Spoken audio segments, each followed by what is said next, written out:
Maître Rama, avec vous, nous parlons de... On se demande, la question qu'on se pose, c'est où vont les âmes africaines, les âmes des Africains après la mort. C'est-à-dire que lorsque nous sommes décédés, la logique nous dit que, en fait, il faut aller soit au paradis, soit en enfer. Est-ce que vous êtes dans cette logique-là? Maton Domingue Boutamuntu, effectivement, nous sommes à l'ère du Verseau, comme j'aime toujours le dire.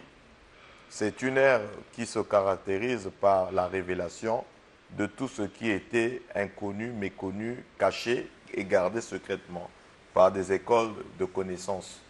Et donc, l'Africain aujourd'hui, comme j'aime toujours le dire, nous sommes à l'ère de la Renaissance kémite, doit s'éveiller, doit s'ouvrir à la connaissance.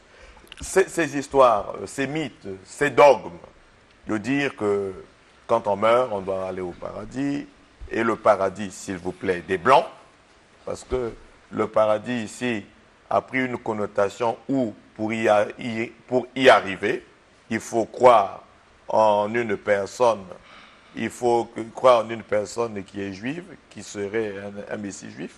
Si vous n'avez pas cru en ce messie juif, eh bien vous noirs, vous autochtones, vous indiens, vous chinois, eh bien, droit en enfer. Et donc c'est devenu une chanson. Et donc nous venons ici pour dire la vérité au peuple qui nous suit, que cette façon de voir les choses est dogmatique et même erronée. Le monde cosmique est subdivisé en des dimensions. Nous avons le plan tangible qui est le monde physique dans lequel nous vivons. Après ce monde, il y a le plan astral que tout le monde connaît. Je m'arrête d'abord par là. Il y a une infinité de mondes qu'on pourrait un jour détailler. Et donc, lorsque l'âme quitte la terre, Nza, comme on dit en langue Congo, ou Malkout pour les kabbalistes, mais moi je défends les valeurs kémites, quand l'être, l'âme Mouela quitte le plan physique, elle se dirige dans le plan astral. Et le plan astral, c'est comme notre monde. C'est comme notre monde. Vous savez que dans notre monde, il y a des continents, le continent africain, l'Europe, l'Australie, etc. Et donc, l'astral également est subdivisé en plusieurs régions. Et le fameux paradis que l'on nous vend dans les églises, c'est quoi? En réalité, chaque peuple, chaque civilisation crée son propre paradis dans le plan astral. Donc la notion du paradis... Ça se crée. Chaque peuple crée... Le paradis existe en fait, selon chaque peuple. L'astral existe. Le paradis en tant que mot n'existe pas, c'est un mot. Nous pouvons créer un paradis ici, au Congo. Je vous prendrai un grand homme politique de ce pays dont je tais le nom, disait, nous ferons du Congo une petite Suisse. C'est un rêve, c'est un projet.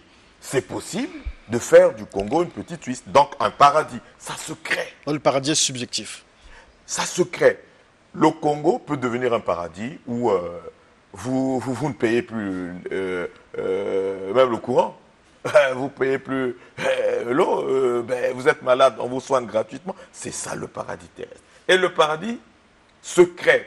Et se crée comment? Je vais m'expliquer, je suis là pour l'expliquer.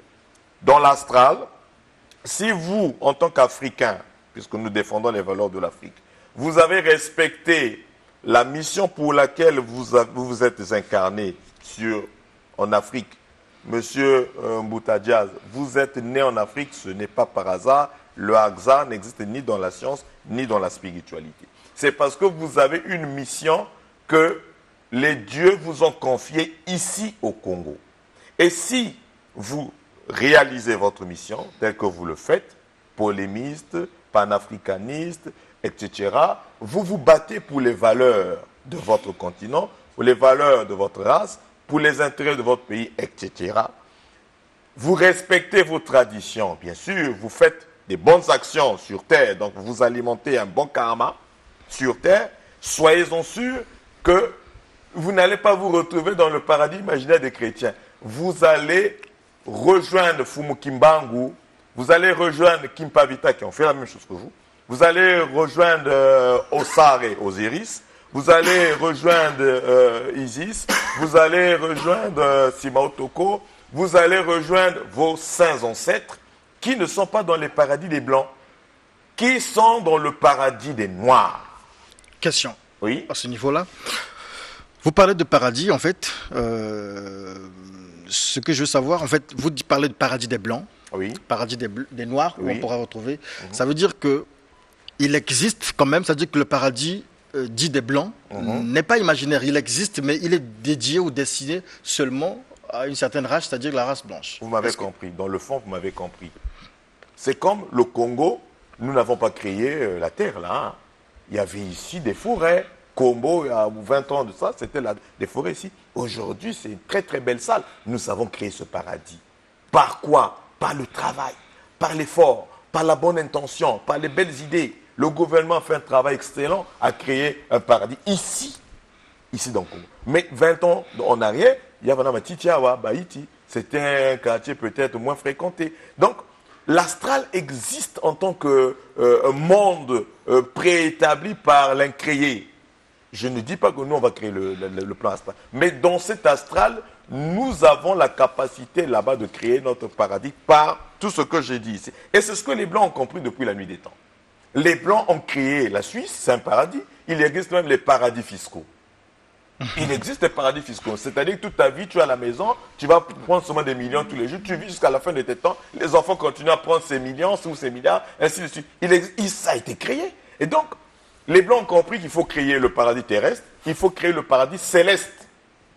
Et tout Blanc, tout Chinois travaille pour la Chine. C'est pour son paradis chinois et c'est pour son paradis spirituel. Le Chinois ne va pas se retrouver là où Fumokimangu est.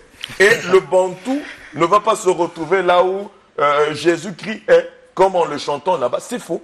Donc, tous les Noirs qui n'ont pas respecté ces principes échouent dans les paradis des Noirs, qui sont des paradis de délices, et sont obligés soit de se réincarner pour apprendre la leçon, soit de errer sur le nza, les armes que les mouloks, les bandoki capturent, bloquent dans des bouteilles, manipulent les fameux démons dont nous parlions ici. Ici, le fameux diable dont nous parlons ici ne sont autres que ces entités ou ces esprits qui sont à la merci de tous les initiés de l'homme. Un mouloki peut attraper l'âme de X qui est décédé il y a 50 ans, qui est ici à Combo, et lui dire, bon, tu vas aller envoûter Y, aller ou rendre fou Z. Et si c'est à l'église, on dit c'est Satan qui est rentré là-bas. J'avais déjà expliqué ça. Et donc, pour revenir à nos moutons, le paradis des Noirs existe. Et ce n'est pas un paradis, contrairement à ce que l'on nous décrit dans les mythes, où il y a un monsieur qui est assis sur un fauteuil, il s'appelle Jéhovah, et il y a des gens qui sont en train de le louer pour l'éternité. Ça, c'est pas ça le rôle d'un paradis. D'accord, donc je retiens, Oui. ce que je veux retenir, c'est que les Noirs ou les Africains, ils ont leur paradis, Oui. les Occidentaux ou les Blancs Chaque aussi, peuple a son paradis. voilà, ils Tout ont leur comme paradis, chaque les peuple Chinois a aussi son voilà. continent. Alors maintenant, lorsque nous avons un enfant né, Oui. d'un Blanc et du Noir, en Oui. fait, Très bonne question. l'enfant des métis, Oui. lorsqu'on a un enfant né d'un Chinois et d'un Indien, on a des Blancs, on a des albinos, en fait, on a toutes ces catégories-là. C'est mulâtre.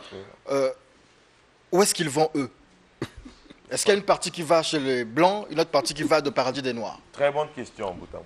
Très bonne question. C'est comme vous avez épousé une blanche. Il y a un politicien dont je tais le nom qui s'est marié avec une Mundélé. Mais l'enfant est Vili. L'enfant parle le Vili. Il s'est un métis. S'il est congolais, il est même, dont je tais le nom, il est même une autorité dans notre gouvernement. Il est absorbé par l'égrégore noir parce que c'est l'égrégore où lui, il s'est confié qui l'absorbe. S'il s'était confié cet enfant de son côté maternel et qui est de la race blanche, c'est l'égrégore des Blancs. Donc, là, parce que c'est 50%, 50%. Voilà pourquoi nos ancêtres, je dois vous dire la vérité, voilà pourquoi nos ancêtres refusaient et interdisaient même les mariages interraciaux. Interraciaux, excusez-moi. Les mariages interraciaux étaient interdits en Égypte antique.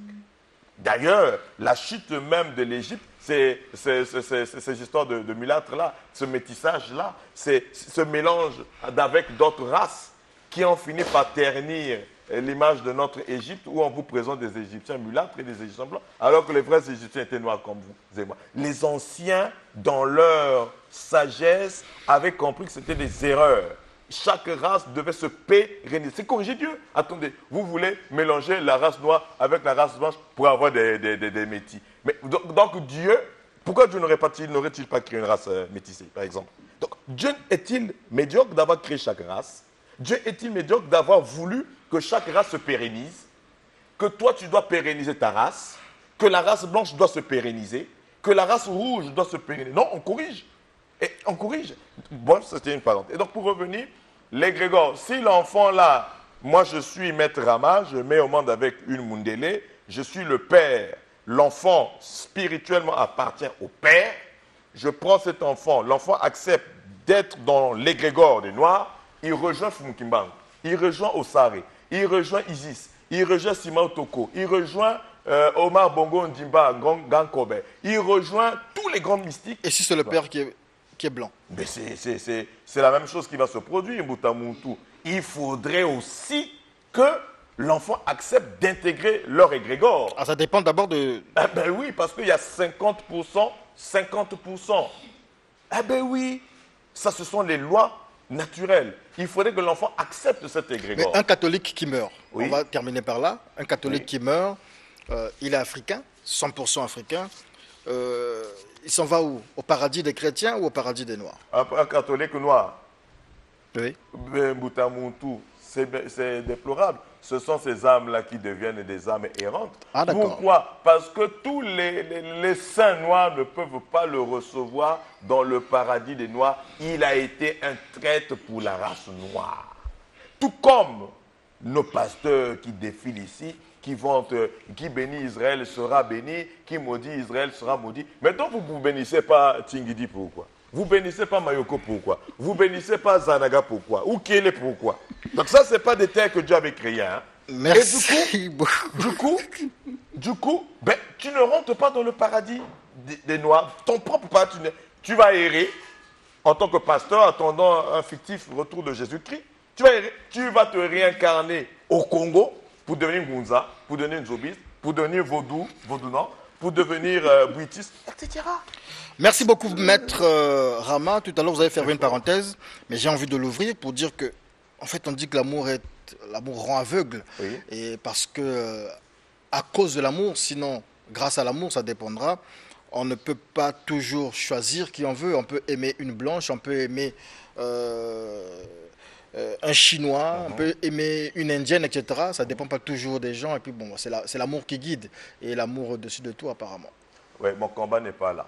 Mais je conseillerais... C'était une parenthèse, justement. Oui, je conseillerais franchement au Camille de pérenniser notre race qui est en voie d'extinction. Ah bon? Oui, on doit le dire.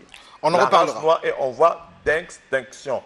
Et on va le démontrer ici prochainement. Merci beaucoup, Maître Rama. Vous pouvez rappeler vos contacts? Nous sommes joignables au 06 991 31 97 06 991 31 97 ou au 05 748 48 32. Nous sommes situés à Mukondo, dans la rue Misako, numéro 28, arrêt Mère Ange. Merci beaucoup.